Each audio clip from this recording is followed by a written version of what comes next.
వెలుగుతున్న చంద్రుని కింద పురాతన మాయాజాలంతో నిండిన ఒక అడవిలో లులు అనే ఒక చిన్న తెల్ల కుందేలు మెరుస్తున్న పుట్టగొడుగులు మరియు నాట్యం చేస్తున్న మినుగులు పురుగుల మధ్య ఆనందంగా గెంతులు వేస్తోంది.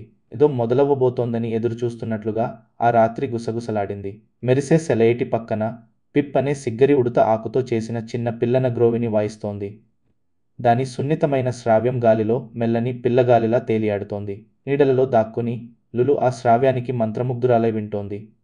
ఆ రాత్రి అడవిలోని జీవులన్నీ చిటపటలాడుతున్న మంట చుట్టూ చేరాయి.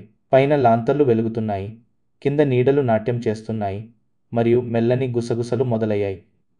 పిల్లల చెట్టు గురించి పురాణాలు చెప్పాయి. అది ఒక మాయా చెట్టు, మళ్ళీ పాడుతుంది, కానీ దాని పాటను ఎవరైనా గుర్తుంచుకుంటేనే. కొన్ని పాటలు పెద్దలు హెచ్చరించారు, సిద్ధంగా లేని హృదయాలు వినడానికి చాలా మాయాజాలంతో కూడినవి. కానీ లులు హృదయం అప్పటికే తన నిర్ణయం తీసుకుంది. పాత పుస్తకాలు మరియు చేతితో గీసిన పటాలతో నిండిన తన హాయిగా ఉండే బొరియలోకి తిరిగి వచ్చి లులు చంద్రుని వైపు చూసింది. ఆమె ఆలోచనలు ప్రశ్నలతో నిండిపోయాయి. కానీ ఒక అద్భుతమైన మెరుపు వాటన్నింటినీ మించిపోయింది. ఒకవేళ ఆ కథ నిజమైతే? మరుసటి ఉదయం ఆమె సెలయేటి దగ్గరికి తిరిగి వచ్చింది. పిప్ ఆశ్చర్యంగా తల పైకెత్తి చూశాడు. లులు ఎక్కువగా చెప్పనవసరం రాలేదు, ఆమె చిరునవ్వే అన్నీ చెప్పేసింది. అలా 2 చిన్న హృదయాలు ఒక పెద్ద ప్రయాణాన్ని ప్రారంభించాయి.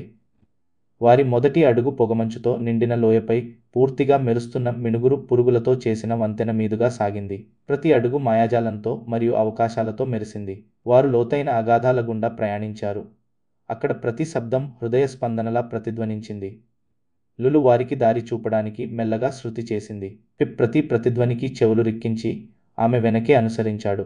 ఒక నిశ్శబ్దమైన తోటలో నాచుపట్టిన రాయిపై ఒక పెద్ద గుడ్లగూబ కళ్ళు మూసుకుని కూర్చుని ఉండటాన్ని వారు చూశారు. దాని రెక్కలు మసకగా మెరుస్తున్నాయి. గుడ్లగూబ కదలకుండానే మాట్లాడింది. నిజం మాత్రమే దాటగలదు. మాటలు వద్దు, అబద్ధాలు వద్దు, స్వరాల మధ్య ఉండే నిశ్శబ్దం మాత్రమే. వారు అడవి నడిబొడ్డుకు చేరుకున్నారు. అక్కడ తేలియాడే పూల రేకులు మరియు గుసగుసలాడే తీగలు గాలిని వినబడని సంగీతంతో నింపాయి. అది వినబడటానికి వేచి ఉంది.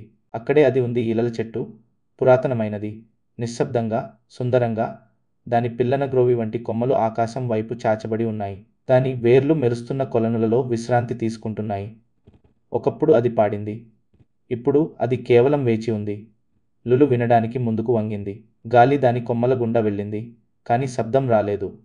ఆమె వెనుక పిప్ తల దించుకున్నాడు. చెట్టు నిశ్శబ్దంగా ఉంది, కానీ వారి హృదయాలు కాదు. అప్పుడు లులులో ఒక గ్రహింపు వికసించింది. బహుశా చెట్టు ఒంటరిగా పాడటానికి ఉద్దేశించబడలేదేమో.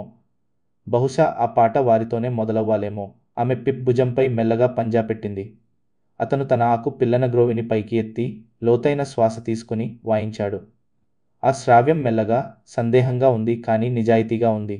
మరియు అది గాలిలోకి పైకి లేవగానే చెట్టు ప్రకాశించడం మొదలుపెట్టింది. గాలి కదిలింది, మరియు దానితో పాటు జ్ఞాపకాలు వచ్చాయి. చాలా కాలం క్రితం సామరస్యం, తుఫానుల తర్వాత వచ్చిన నిశ్శబ్దం, ఎప్పుడూ పూర్తిగా మసకబారని ఆశ. అడవి ఆ పాటను మర్చిపోలేదు. అది కేవలం వేచి ఉంది. నక్షత్రాలతో నిండిన ఆకాశం కింద అడవి జంతువులు గుమిగూడాయి. శ్రావ్యం వారిపైకి ఎగసింది. వృద్ధ తాబేలు కళ్ళు మూసుకున్నాడు. అతని చెంపపై నుండి ఒక కన్నీటి చుక్క జారింది. పాట తిరిగి వచ్చింది. చెట్టు ప్రకాశం తగ్గినా లులు మరియు పిప్ చుట్టూ ఒక వెచ్చని మెరుపు మిగిలి ఉంది.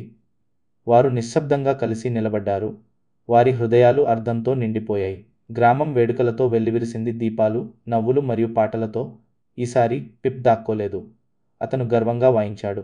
కాలక్రమేణా పిప్ యువకులకు శబ్దాన్ని ఎలా రూపొందించాలో నేర్పించాడు. లులు వారి ప్రయాణాన్ని, ప్రతి స్వరాన్ని మరియు ప్రతి పాఠాన్ని రాసింది. ఒక కొత్త రాగం మొదలైంది, మరియు చంద్రకాంతి కింద ఈలల చెట్టు మరోసారి ఒంటరిగా నిలబడింది, మెల్లగా ప్రకాశిస్తూ. మరియు మీరు ఎప్పుడైనా రాత్రిపూట గాలి ఒక శ్రావణాన్ని మోసుకురావడం వింటే, అది బహుశా అడవి గుర్తు చేసుకోవడమే కావచ్చు.